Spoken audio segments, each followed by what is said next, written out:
អស់សង្ឃឹមបាត់ភាពញញឹមរស់ទាំងខ្លោចផ្សាអ្នកមានទ្រាំធន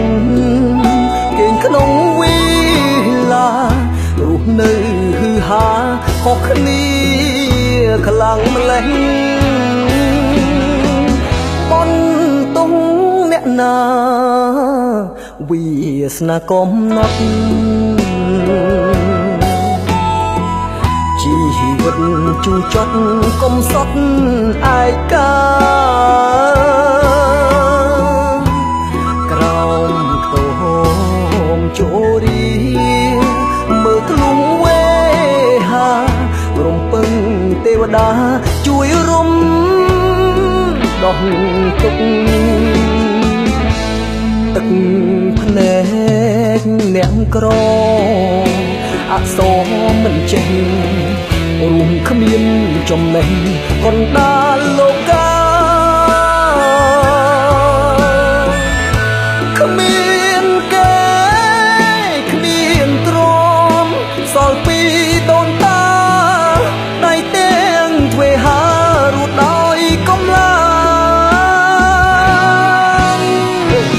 អ្នកមានអ្នកចេះការងារខួរក្បាលអ្នកក្រទូលហាលក្រោមថ្ងៃអង្សាដូយោកំរៃចិញ្ចឹមអាត្មាតើដល់ថ្ងៃណាអ្នកក្រផុតទុក្ខ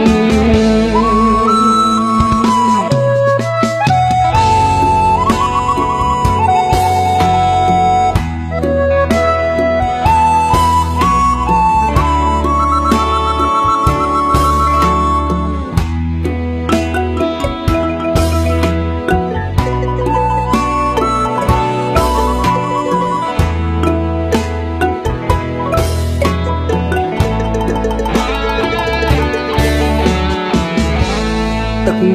ភ្នែកអ្នកក្រអក្សរមិនចេះរួមគ្មានចំណេះកណ្ដាលលោកកាគ្មានគេគ្មានទ្រាំសល់ពីដូនតាដៃទាំងទ្វេហារួចដោយកំឡា